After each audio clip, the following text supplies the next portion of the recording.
추워라. 근데 저건 뭐야?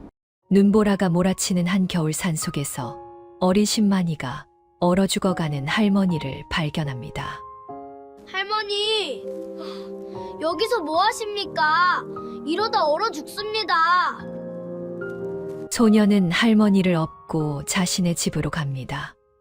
버림받은 할머니와 피 한 방울 섞이지 않은 소년의 기막힌 인연. 과연 이 할머니에게는 어떤 비밀이 숨겨져 있을까요?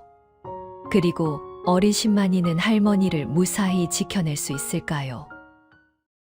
구름야담의 이야기가 계속될 수 있도록 구독과 좋아요로 응원의 마음을 보태주세요. 자, 그럼 오늘도 감동적인 옛날 이야기. 지금 바로 시작합니다. 옛날 옛적 강원도 오지 운무골은 3년째 이어진 가뭄과 혹한으로 백성들의 곳간이 텅 비었지요. 사람들은 나무 껍질과 풀뿌리로 연명하며 봄을 기다렸으나 하늘은 매정하게도 눈만 퍼부었습니다. 쌀 한 마리 목숨보다 귀한 세상이 되자 곳곳에서 인륜을 저버리는 비극이 일어났습니다.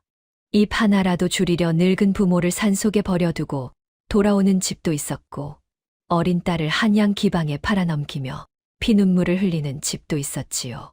허나 배고픔보다 더 무서운 것이 사람의 욕심이라 했던가요. 만수사는 하얀 눈으로 뒤덮인 채 고요하고 아름다웠습니다. 하지만 그 설경 뒤에는 가난을 핑계 삼은 검은 폐륜의 그림자가 서려 있었지요. 그날 14살 신만이 산이는 약초를 찾아 만수산 깊은 곳을 헤매고 있었습니다. 부모를 일찍 여의고 홀로 산에서 자란 산이에게 이 험한 산은 두려움의 대상이 아니라 삶의 터전이었지요. 소녀는 눈 덮인 바위 틈새에서도 귀한 약초를 찾아내는 예리한 눈썰미를 가지고 있었습니다. 해질 무렵 산이는 평소 가지 않던 깊은 골짜기 바위굴 앞에 섰습니다. 굴 입구에서 희미하게 하얀 옷자락이 보였습니다. 가슴이 철렁 내려앉았지요. 산이는 조심스럽게 굴 안으로 들어갔습니다. 그곳에는 한 할머니가 계셨습니다. 하얀 소복을 입고 은비녀를 꽂은 채 흐트러짐 없이 정좌하고 계셨지요. 입술은 파랗게 질렸고 눈썹에는 하얀 서리가 내려앉았으나 허리는 꼿꼿하게 펴져 있었습니다. 마치 죽음조차 함부로 범접하지 못할 것 같은 기품이 느껴졌습니다. 산이는 놀라 소리쳤습니다. 할머니, 여기서 뭐 하십니까? 이러다 얼어 죽습니다. 할머니는 눈도 뜨지 않고 차갑게 대답했습니다. 가거라. 여긴 산 사람이 있을 곳이 아니다. 그럼 어찌 이런 곳에 계십니까? 내 스스로 곡기를 끊고 들어온 내 무덤이니 부정타게 하지 말고 썩 물러가라. 할머니의 목소리에는 흔들림이 없었습니다. 자식에게 버려져 비참하게 죽느니 스스로 생을 마감하여 마지막 자존심을 지키려는 꼿꼿한 의지가 느껴졌지요. 하지만 산이는 고개를 저었습니다. 살아계신 분을 두고 가는 법은 안 배웠습니다. 산이는 할머니를 업기로 했습니다. 몸을 만져보니 돌처럼 굳어가고 있었습니다. 딱딱한 지게에 태우면 뼈가 상하고 체온을 나눌 수 없다고 판단했지요. 산이는 과감히 자신의 유일한 털조끼를 벗었습니다. 영하의 날씨였으나 산이는 망설이지 않았습니다. 털조끼를 할머니에게 입히고 자신은 얇은 홑겹 옷만 걸쳤지요. 그리고 칠넝쿨로 할머니를 자신의 등과 맞닿게 꽁꽁 묶었습니다. 할머니, 제 등짝이 아랫목처럼 뜨끈합니다. 이 끈이 풀릴 때까지는 저승사자도 할머니 못 데려갑니다. 하산길은 험난했습니다. 눈보라가 몰아치는 빙판길이었지요. 산이는 몇 번이나 미끄러졌으나 할머니가 다칠까봐 자신의 몸으로 먼저 바닥을 받으며 버텨냈습니다. 맨발은 동상에 걸려 감각이 사라졌으나 등 뒤의 심장 소리만을 확인하며 한 걸음씩 내려갔습니다.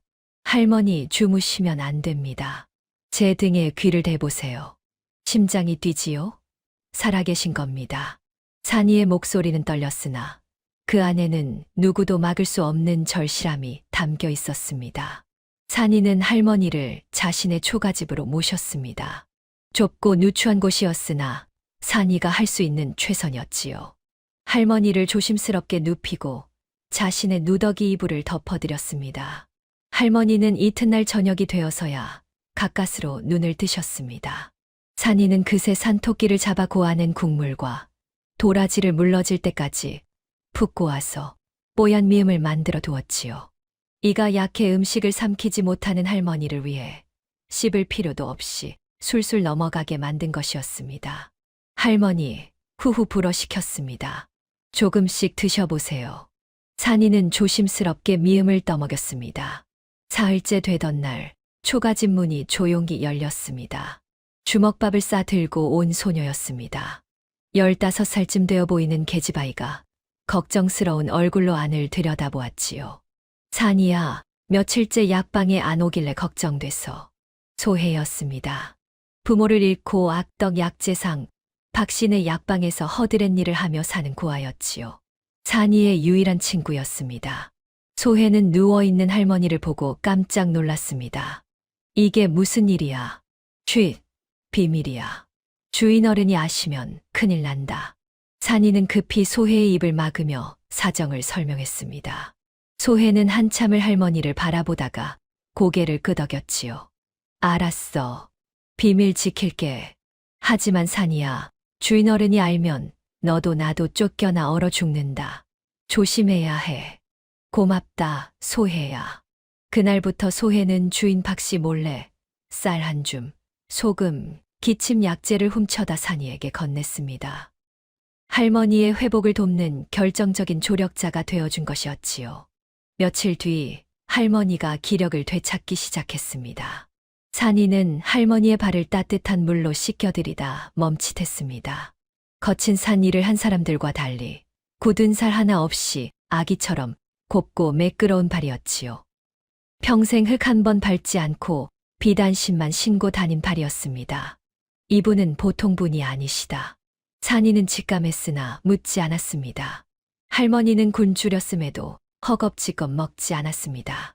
헝클어진 머리를 손으로 빗어 넘기고 온매무새를 단정히 한 뒤에야 우아하게 수저를 들었지요. 범접할 수 없는 기품이 느껴졌습니다. 밤이 되었습니다. 할머니가 물었습니다. 산이야, 어찌 혼자 사느냐? 산이는 쓸쓸하게 대답했습니다. 제가 7살 때 두 분이 저 벼랑 끝 약초를 캐러 가셨다가 산사태에 휩쓸려 돌아가셨습니다. 어린 제가 할 수 있는 게 없어 울기만 했지요. 산이의 목소리가 떨렸습니다. 그때 부모님을 구하지 못한 게 천추의 한이 되어 할머니만큼은 꼭 살려서 제 등으로 업고 내려오고 싶었습니다. 할머니의 눈시울이 붉어졌습니다. 어린 것이 모진 세월을 견뎠구나. 할머니는 처음으로 산이의 손을 따뜻하게 잡아주었습니다. 며칠이 지나자 할머니는 완전히 기력을 되찾았습니다. 산이의 지극정성 덕분이었지요. 할머니는 밥상머리에서 수저를 놓는 산이의 공손한 태도를 지켜보았습니다. 이 아이는 천한 것이 아니라 그저 기회가 없었을 뿐이구나. 할머니는 산이를 단순한 신만이가 아닌 귀한 사람으로 만들기로 마음먹었습니다. 산이야, 무릎 꿇고 앉거라. 할머니의 목소리는 낮았으나 산속 호랑이나 관아의 사또보다 더 큰 위험이 느껴졌습니다. 산이는 저절로 고개를 숙이며 공손히 무릎을 꿇었지요. 할머니는 마당에 나가 나뭇가지를 주워왔습니다. 그리고 마치 붓을 잡듯이 우아하게 쥐고는 흙바닥에 유려한 필체로 글자를 쓰기 시작했습니다. 이것이 사람인 자다. 사람은 서로 기대어 살아가는 법이니라. 산이는 눈이 휘둥그레졌습니다. 할머니는 그날부터 산이에게 글을 가르쳤습니다. 천자문부터 시작하여 명심보감의 구절을 인용하며 글자 하나하나에 담긴 뜻을 알려주었지요. 산이야, 글은 그저 읽고 쓰는 것이 아니다. 사람으로 사는 법이 담겨 있느니라. 할머니는 또한 예절을 가르쳤습니다. 어른을 뵐 때는 어떻게 절을 해야 하는지, 밥을 먹을 때는 어떻게 수저를 들어야 하는지, 상대의 눈빛을 보고 속내를 읽는 법까지 전수했지요. 산이는 메마른 땅이 단비를 받아들이듯 모든 것을 익혀 나갔습니다. 할머니는 그 모습을 보며 묘한 감정을 느꼈습니다. 과거 친자식에게는 비싼 돈을 들여 당대 최고의 스승들을 붙여주었으나 그 아이는 배우지 못했던 인간의 도리를 산이는 하루도 거르지 않고 익혔습니다. 이것이 자식 키우는 보람이로구나. 할머니는 처음으로 그런 생각을 했습니다. 어느 날 산이가 조심스럽게 물었습니다. 할머니, 저는 부모도 없고 배운 것도 없는 천한신만이입니다. 이런 귀한 가르침을 받아도 되는 것입니까? 할머니는 산이의 손을 꼭 잡았습니다. 산이야, 산삼과 밭삼의 차이가 무엇인지 아느냐? 예. 본디 씨앗은 같을진데 사람이 밭에다 그늘막을 치고 거름을 주며 편하게 키운 놈은 그저 덩치만 큰 밭삼이 된다. 하지만 저 거친 바위 틈에서 홀로 비바람을 견뎌낸 놈만이 사람을 살리는 귀한 산삼이 되는 법이다. 산이는 할머니의 말씀을 곱씹었습니다. 내 아들은 비단 이불 덮고 편히 자라 속 빈 밭삼이 되었으나 너는 부모도 없이 이 험한 산속에서 얼어 죽지 않고 견뎌냈으니 속이 꽉 찬 산삼이 아니더냐.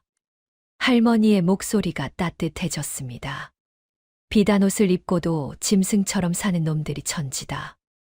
내 눈엔 흙묻고 투박한 너희 손이 그 어떤 선비의 하얀 손보다 귀하고 기품이 있구나. 산이의 눈에서 뜨거운 눈물이 흘러내렸습니다. 태어나서 처음으로 자신이 귀한 존재라는 말을 들었습니다. 할머니는 산이의 눈물을 손수건으로 닦아주며 미소 지었습니다. 고개 들거라, 산이야. 너는 이미 귀한 사람이다. 같은 시각 한양의 윤씨대감 댁에서는 다른 일이 벌어지고 있었습니다. 첩의 아들 강수는 어머니를 산에 버린 직후 희희낙락하며 안방으로 달려갔습니다. 그의 목적은 단 하나, 가문의 모든 재산과 소작농을 관리할 수 있는 가문 인장을 손에 넣는 것이었지요. 이제 이 집안은 내 것이다. 강수는 떨리는 손으로 어머니의 자개함을 열었습니다. 그러나 함은 텅 비어 있었습니다. 이럴 수가. 강수의 얼굴이 새하얗게 질렸습니다. 인장이 없으면 그는 껍데기 가장일 뿐 땅 한 평도 마음대로 팔 수 없었지요. 이것이 문중 어른들에게 알려지면 가주 자리를 인정받지 못할 터였습니다. 노망난 노인네가 인장을 품고 갔구나. 강수는 길길이 날뛰었습니다. 어머니가 살아서 돌아와도 문제였고 누군가 인장을 주워 관하에 신고해도 끝장이었습니다. 강수는 급히 사냥꾼들을 불러 모았지요. 늙은 여자를 찾아라.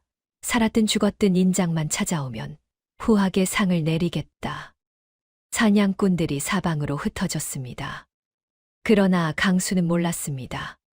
할머니의 속적삼 안에는 인장뿐만 아니라 꿈에도 모르는 아버지의 유언장이 함께 꿰매어져 있다는 사실을 말입니다. 유언장에는 서자 강수를 절대 가문의 후계자로 삼지 말라는 죽은 대감의 언명이 적혀 있었지요. 할머니는 알고 있었습니다. 인장이 없어진 걸 알면 아들이 짐승처럼 쫓아올 것을 말입니다. 허나 그보다 더 두려운 것은 남편의 유언장이 세상에 드러나 강수가 파멸하는 것이었습니다. 강수야, 인장은 가문을 지키기 위함이고 유언장은 너를 지키기 위해 내가 저승길까지 가져간다. 이 어미가 비밀을 품고 사라져 줄 테니 너는 그저 어미 잃은 슬픔이나 흉내내며 살아라. 할머니는 마지막까지 아들의 치부를 덮어주고자 했습니다. 가장 소중한 것과 가장 치명적인 것. 할머니는 아들에게 버려진 눈밭에서 기어이 죽기로 했었습니다.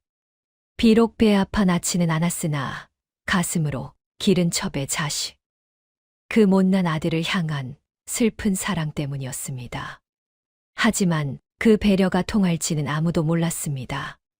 산이와 할머니가 평온한 날들을 보내는 동안 마을에는 소문이 퍼지기 시작했습니다. 산이 집에 귀한 노파가 있다더라. 글쎄, 행색은 누추하나 기품이 보통이 아니라던데. 소문은 결국 악덕 약재상 박 씨의 귀에도 들어갔습니다. 박 씨는 돈 냄새를 맡는 데는 일품이었지요. 귀한 노파라면 분명 숨겨둔 재물이 있을 터였습니다. 한번 확인해 봐야겠군. 박 씨는 약재를 팔러 간다는 핑계로 산이의 초가집을 찾았습니다. 산이야, 내가 왔다. 박 씨가 거침없이 문을 열고 들어서자 할머니가 마루에 앉아 계셨습니다.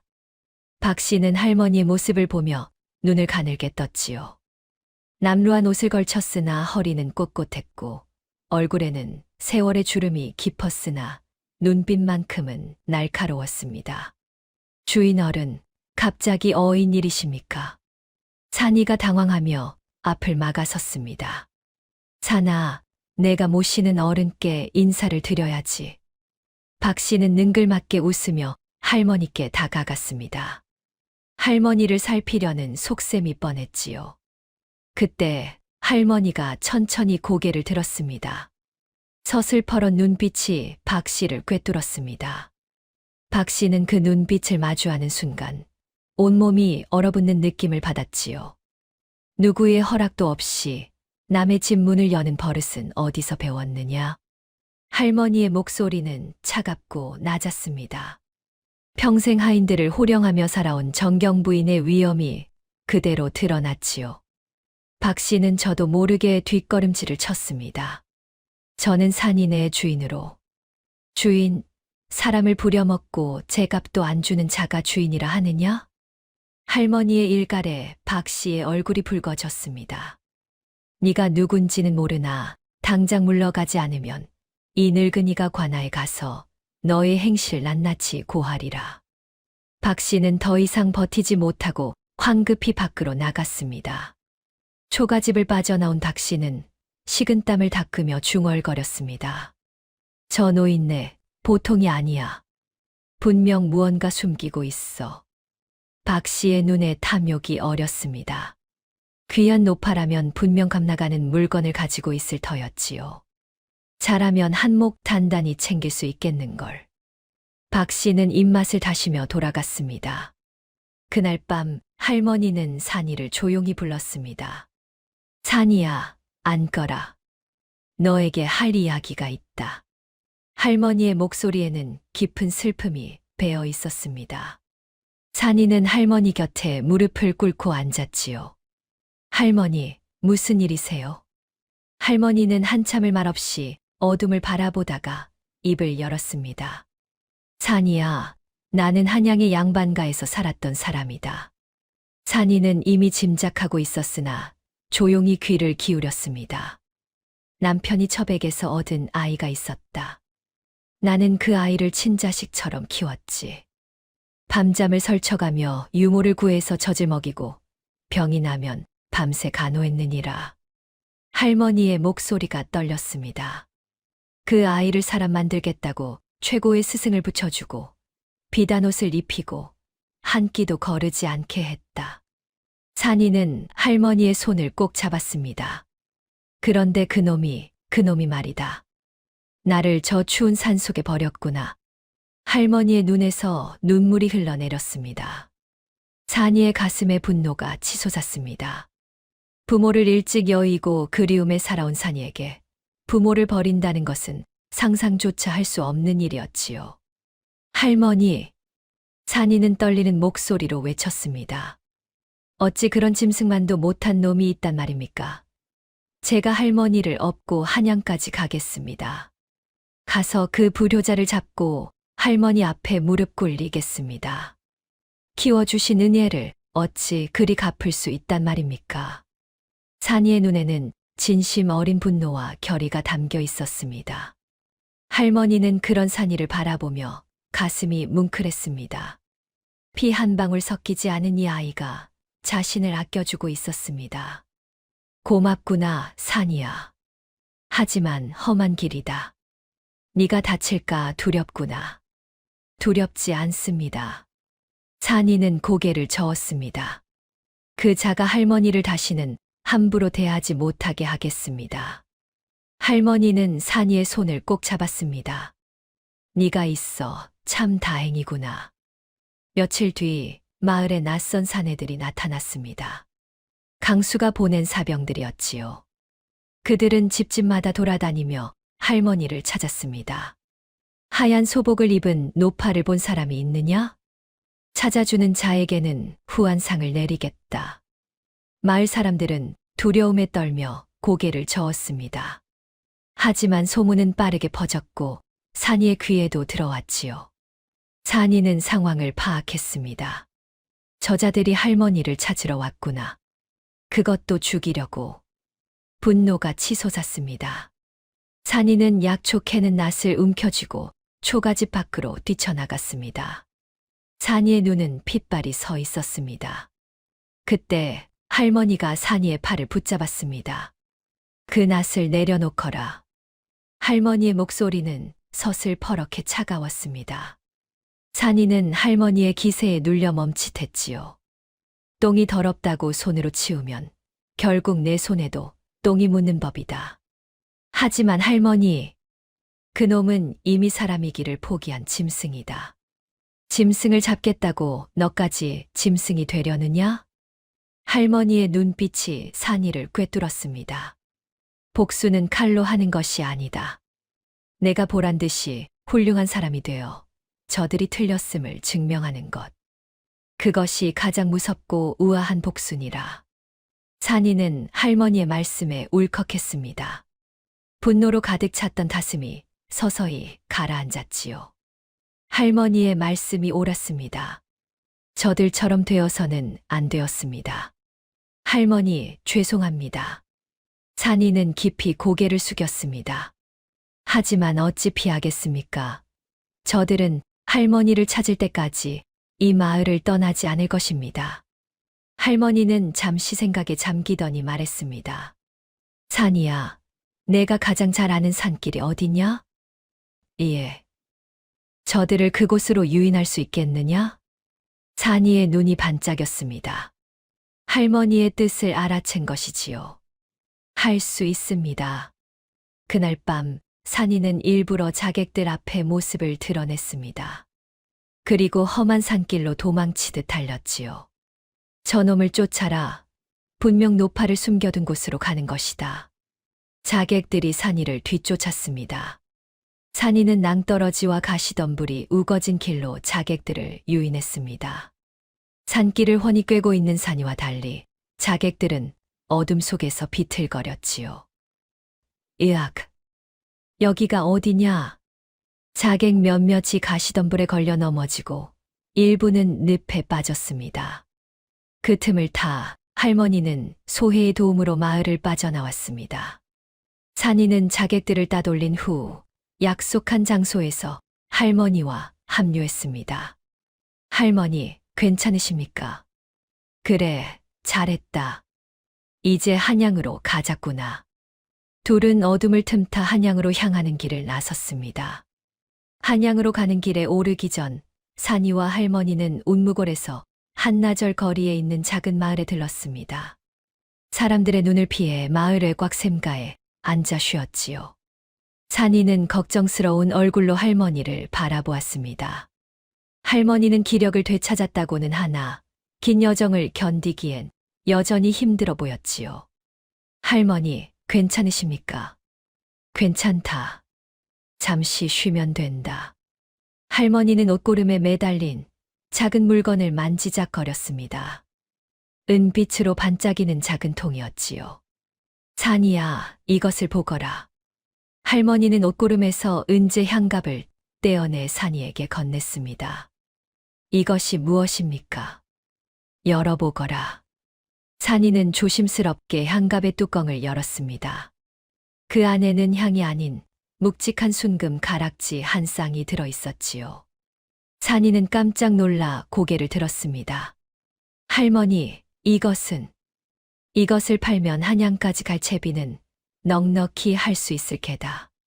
할머니는 담담하게 말했습니다. 죽으러 갈 때도 이것만큼은 챙겨갔구나.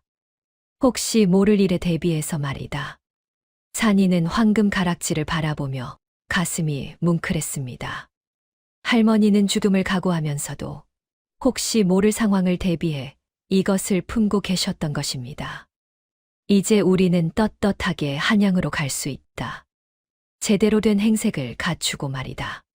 할머니의 눈빛에 결연함이 서렸습니다.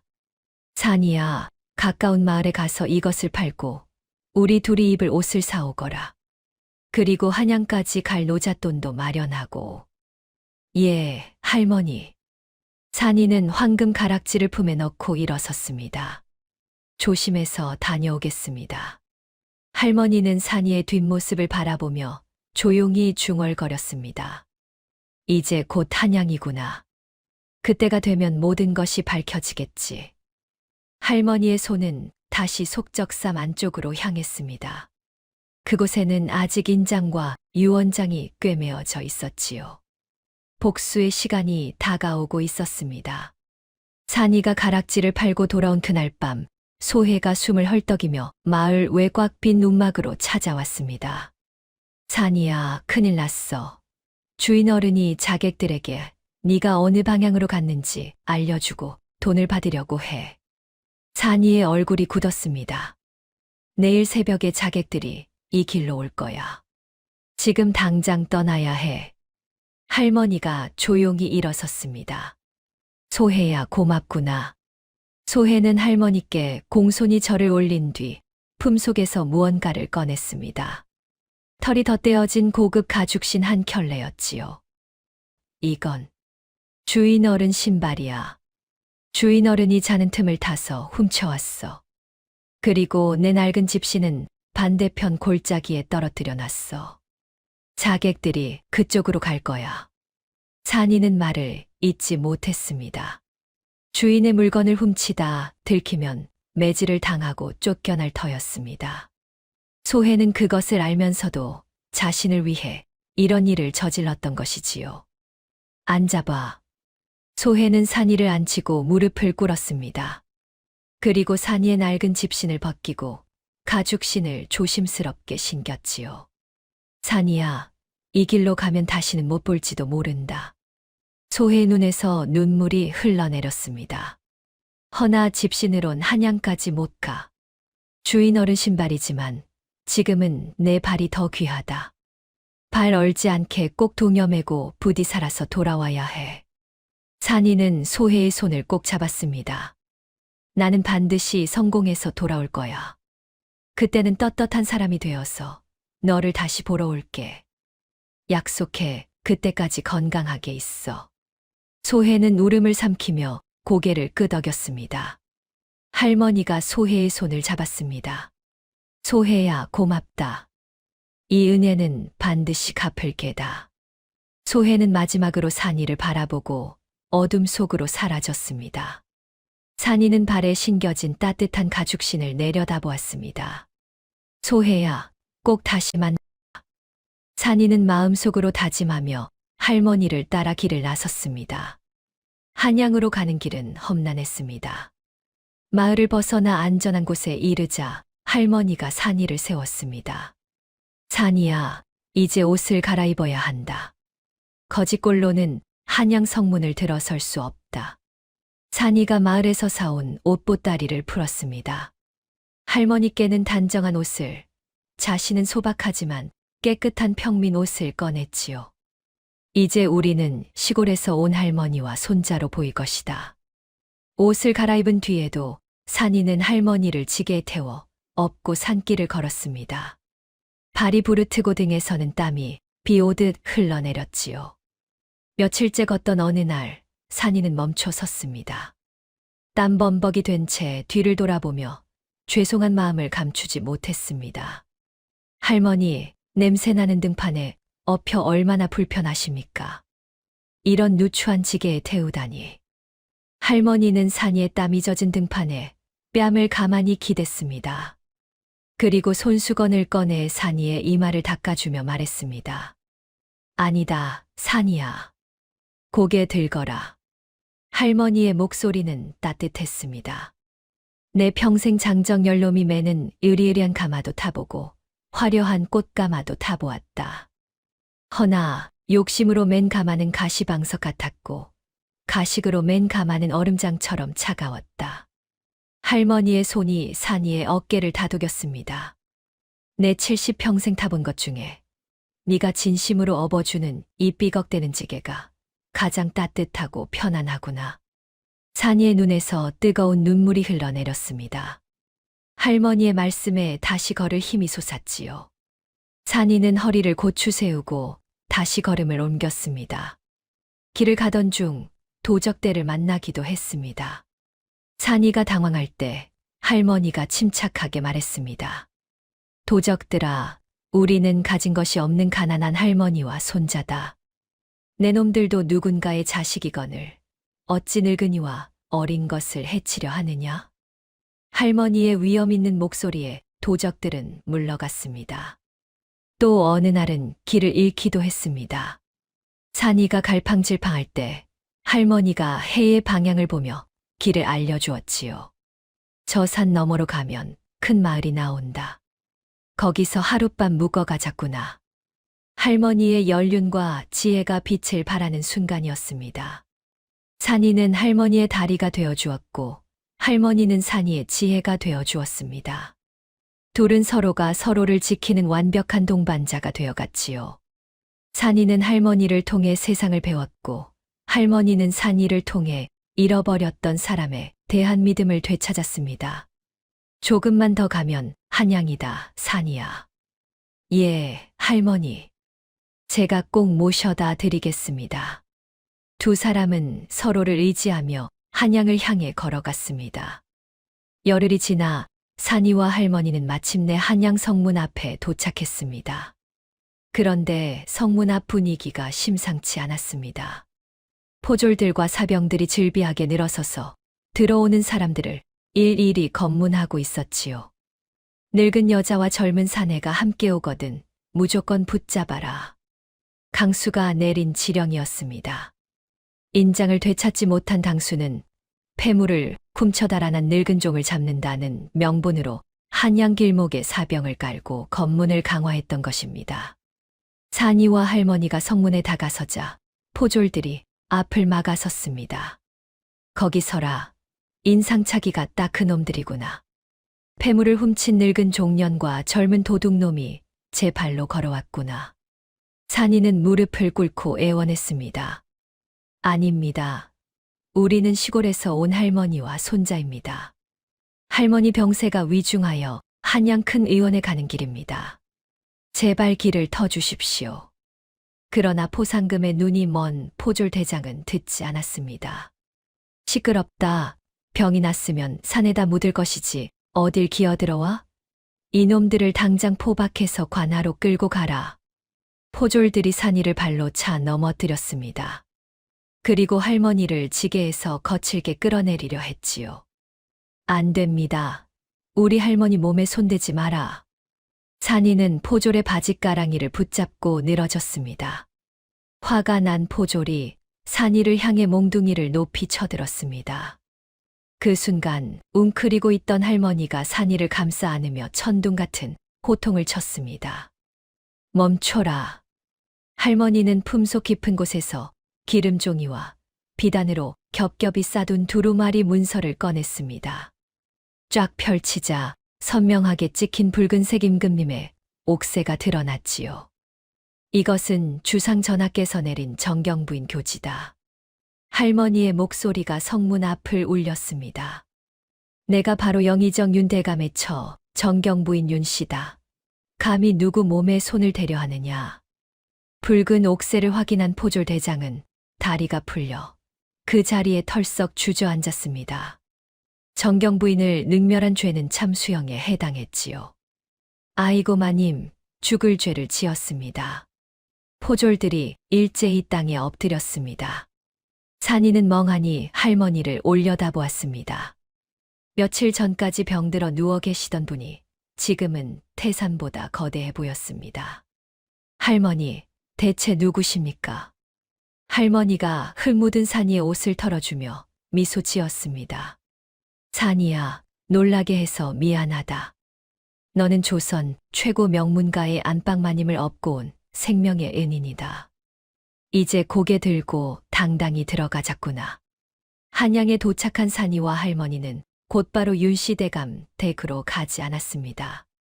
할머니는 산이를 데리고 뒷골목을 돌아 형조판서의 집 뒷문으로 조용히 들어갔지요. 문을 지키던 하인이 남루한 행색의 두 사람을 보고 쫓으려 했으나 할머니가 품속에서 작은 폐물을 꺼내 보였습니다.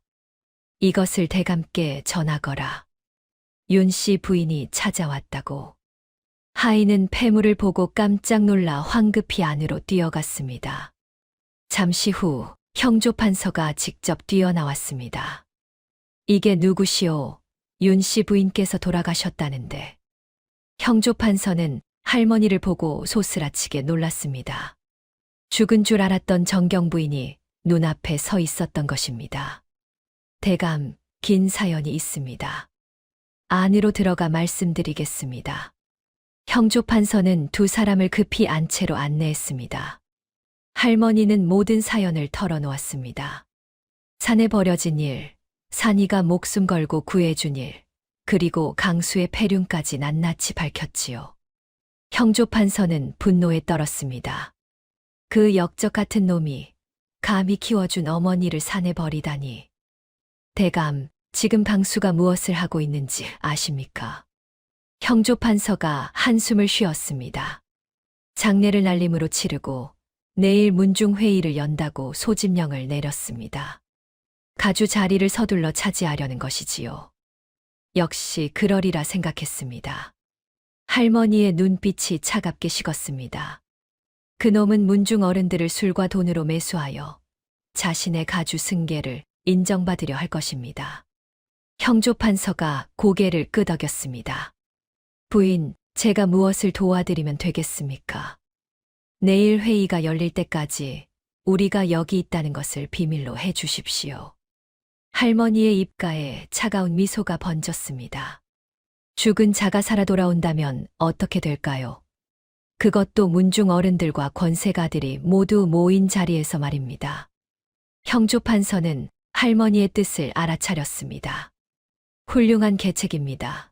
그때까지 제가 두 분을 안전하게 보호하겠습니다. 고맙습니다, 대감. 할머니는 산이를 돌아보았습니다. 산이야, 내일이면 그 불효자를 응징할 날이 온다. 산이는 고개를 끄덕였습니다. 드디어 할머니의 복수가 시작되는 것이었습니다. 다음 날 윤씨 대감 댁 사랑채 마당에는 문중 어른들과 유력 인사들이 모여들었습니다. 겉으로는 엄숙한 문중회의를 표방했으나 실상은 달랐습니다. 상중에 금기시된 비싼 술과 고기가 상위에 질비하게 차려져 있었지요. 흥청망청한 술판이었습니다. 상복을 입은 강수는 상석에 거만하게 앉아 문중 어른들 앞에 문서를 펼쳐 놓았습니다. 어르신들, 이 문서에 서명해 주십시오.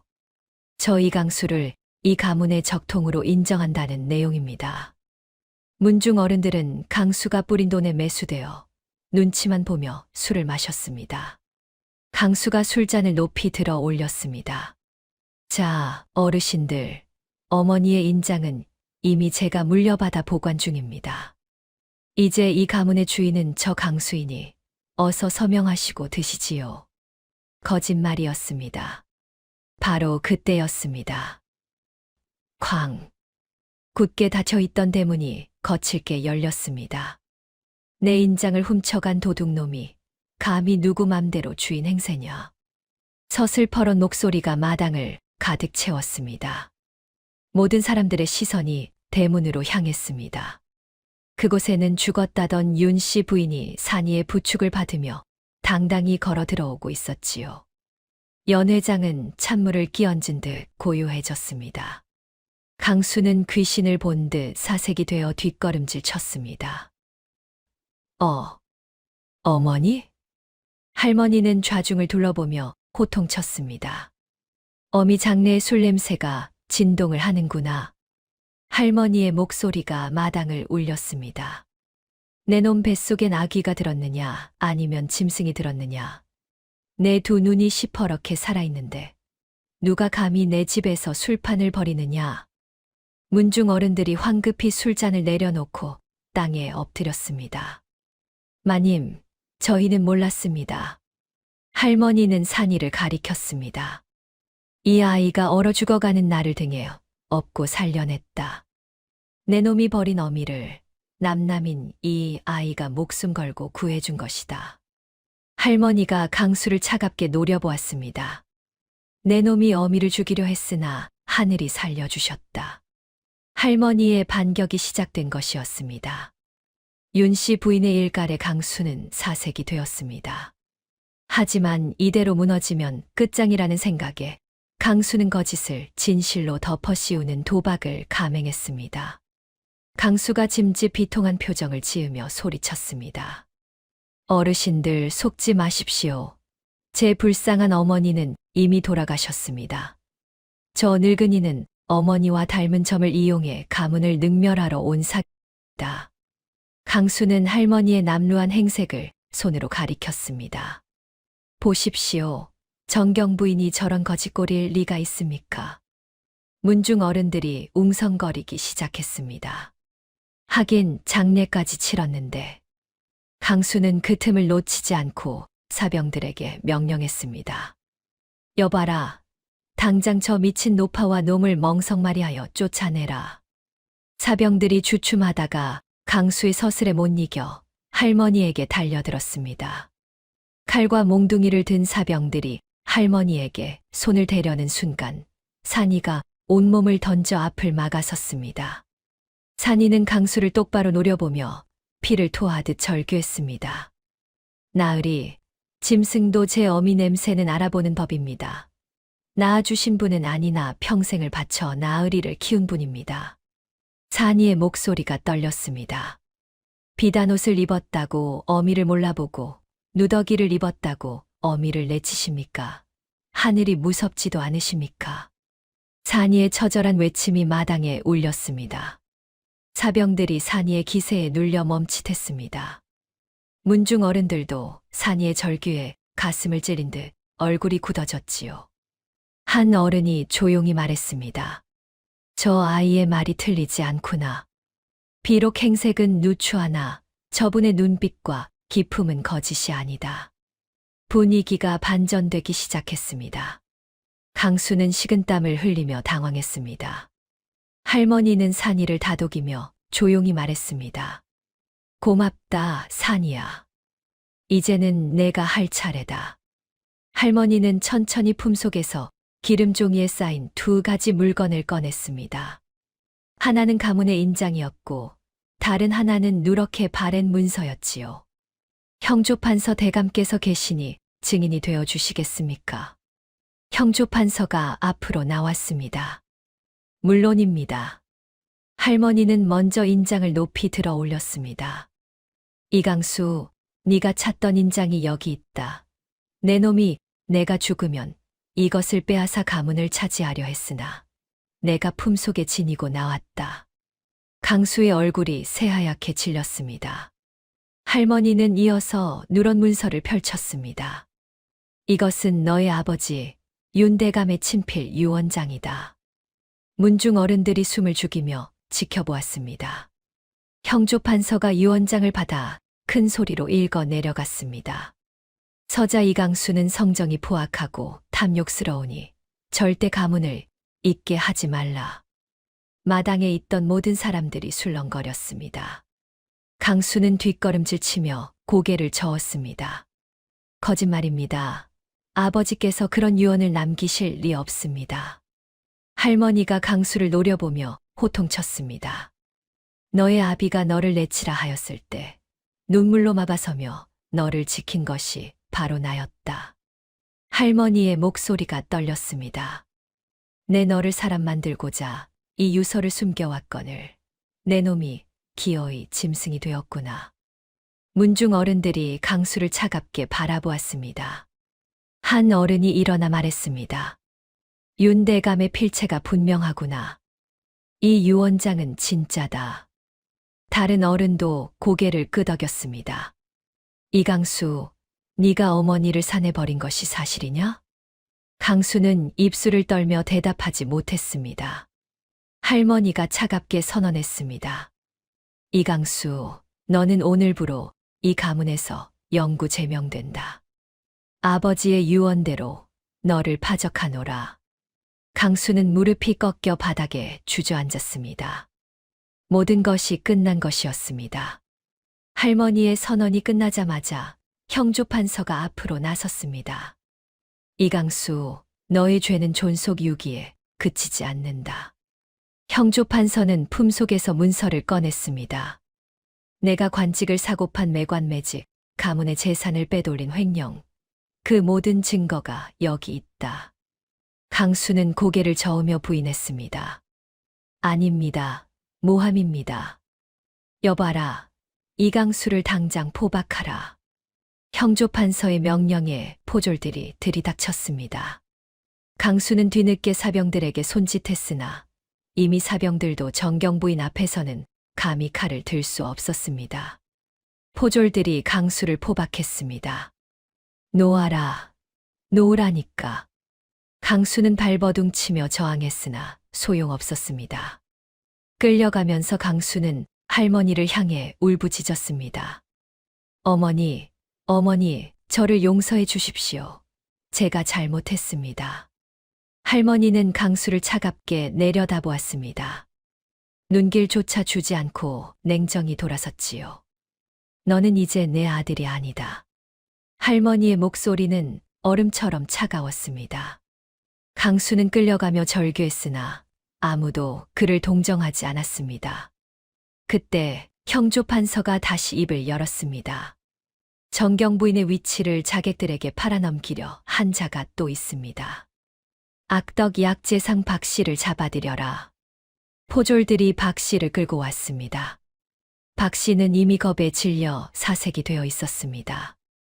대감, 소인은 그저 돈에 눈이 어두웠어. 입 닥쳐라. 정경부인을 해하려 한 죄는 대역죄에 해당한다. 형조 판서가 판결을 내렸습니다. 박 씨는 곤장백대에 처하고 변방으로 유배 보내라. 박 씨는 끌려가며 비명을 질렀습니다. 이로써 악인들은 모두 벌을 받았습니다. 그러나 한 사람이 걱정스러운 얼굴로 할머니께 다가왔습니다. 잔이었습니다. 할머니, 소해가 걱정됩니다. 주인 어른이 유배를 가면 소해는 갈 곳이 없습니다. 할머니는 산이의 손을 꼭 잡았습니다. 걱정 마라, 산이야. 그 아이도 내가 돌볼 것이다. 강수가 끌려간 뒤 무거운 침묵이 흘렀습니다. 할머니는 문중 어른들을 돌아보았습니다. 가문은 지켰으나 대를 이을 핏줄이 사라진 것이었습니다. 어른들은 걱정스러운 얼굴로 서로를 바라보았지요. 한 어른이 조심스럽게 입을 열었습니다. 부인, 가문의 적통이 끊겼습니다. 어찌하시겠습니까? 할머니는 잠시 침묵하다가 산이를 바라보았습니다. 산이는 할머니 곁에서 조용히 서 있었습니다.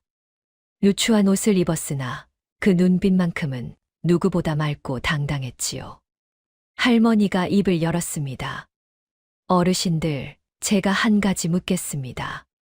핏줄이 무엇입니까? 문중 어른들이 고개를 갸우뚱했습니다. 제가 평생 키운 첩의 자식은 저를 산에 버렸습니다. 허나 이 아이는 처음 본 노파를 위해 목숨을 걸었습니다. 할머니는 산이의 손을 잡았습니다. 피 한 방울 섞이지 않았으나 이 아이는 제 목숨을 나누어 저를 살렸습니다. 제가 얼어 죽어갈 때 자신의 몸으로 저를 녹여주었고 험한 산길을 지게에 업고 내려왔습니다. 할머니의 목소리가 떨렸습니다. 문중 어른들이 산이를 바라보며 고개를 끄덕였습니다. 할머니는 문중 어른들 앞에서 선언했습니다. 오늘부로 산이를 이씨 가문의 양자로 드리고자 합니다. 이 아이가 이 가문의 유일한 적통이 될 것입니다. 산이는 깜짝 놀라 할머니를 바라보았습니다. 할머니, 저 같은 천한 신만이가 어찌... 할머니가 산이의 손을 꼭 잡았습니다. 산이야, 효가 바로 핏줄이다. 네가 내 진짜 아들이다. 문중 어른들이 일제히 절을 올렸습니다. 부인의 뜻을 따르겠습니다. 형조 판서가 앞으로 나와 말했습니다. 산이는 오늘부터 윤씨 가문의 정식 양자로 입적됩니다. 이름은 이산이라 하겠습니다. 산이는 할머니 앞에 무릎을 꿇고 깊이 절을 올렸습니다. 할머니는 산이를 일으키며 눈물을 흘렸습니다.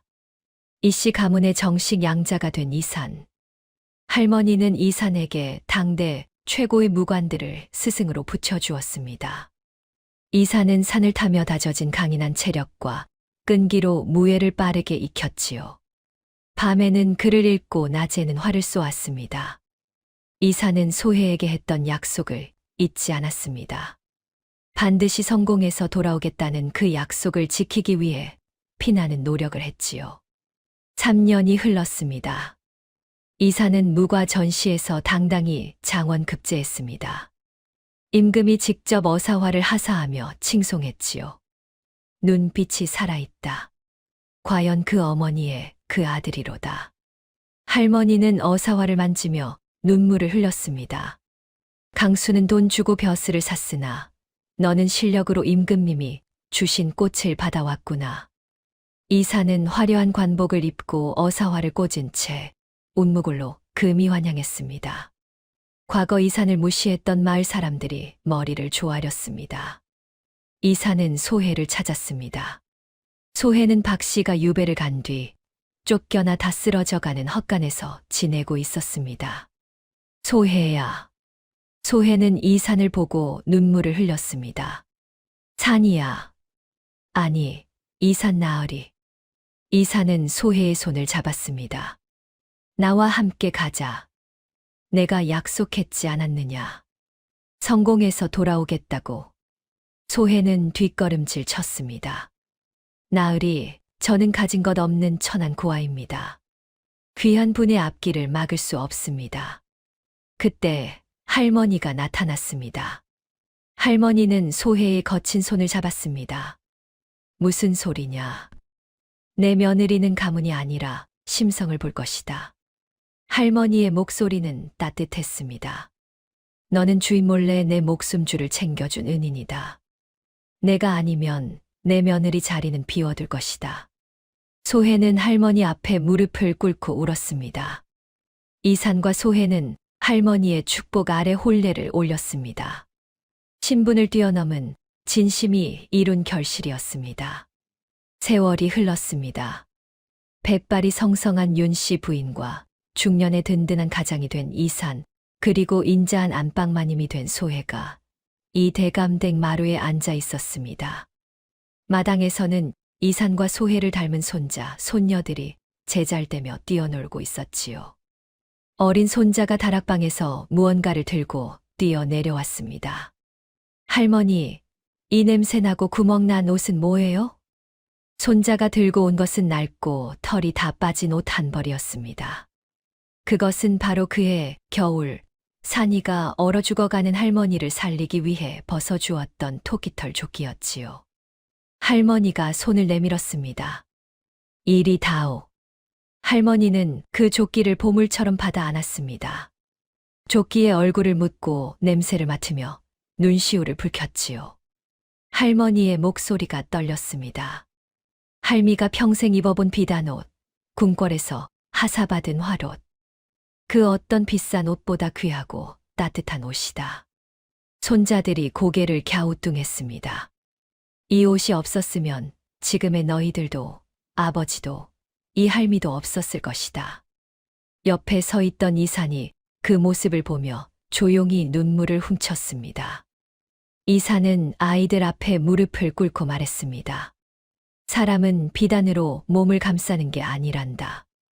따뜻한 마음으로 사람을 감싸야 진짜 어른이 되는 법이다. 이산이 아이들의 머리를 쓰다듬었습니다. 너희도 이 조끼처럼 남을 따뜻하게 안아주는 사람이 되어라. 해질녘이었습니다. 정자에 세 사람이 나란히 앉았습니다. 할머니가 이산의 손을 꼭 잡았습니다. 산아, 그해 겨울 만수산은 참으로 추웠다. 할머니의 목소리는 따뜻했습니다. 허나, 내 인생에서 가장 따뜻한 겨울이기도 했구나. 소해도 할머니의 다른 손을 잡았습니다. 낳은 정이 핏줄이라면 기른 정은 눈물이라 했다. 할머니는 두 사람을 바라보며 미소 지었습니다. 내 아들이 되어주어 고맙다. 참으로 고맙다. 이산과 소혜가 할머니 어깨에 기댔습니다. 마당에서는 아이들의 웃음소리가 들려왔지요. 따뜻한 봄바람이 정자를 스쳐 지나갔습니다. 여러분, 오늘 이야기는 어떠셨나요? 산이와 윤 씨 부인의 이야기를 들으면서 문득 이런 생각이 들었습니다. 진짜 가족이란 무엇일까요? 우리는 흔히 피를 나눈 사이를 가족이라 부릅니다. 하지만 이 이야기는 그보다 더 중요한 것이 있다고 말해주고 있습니다. 바로 마음입니다. 친자식 강수는 평생의 은혜를 저버리고 어머니를 산해버렸지만 남남이었던 산이는 목숨을 걸고 할머니를 살렸습니다. 누가 진짜 아들일까요? 세상에는 피 한 방울 안 섞였어도 진심으로 서로를 아끼는 사람들이 있습니다. 친구처럼, 이웃처럼, 때로는 낯선 사람이 가족보다 더 따뜻할 때가 있지요. 여러분 곁에도 피는 안 섞였지만 마음으로 이어진 소중한 인연이 있지 않으신가요? 오늘 그분들께 따뜻한 말 한마디 건네보시는 건 어떨까요? 진심은 언제나 통하는 법입니다. 오늘도 구름야담의 이야기를 들어주셔서 감사합니다. 다음 영상을 빠르게 만나보시려면 좋아요와 구독을 눌러주세요.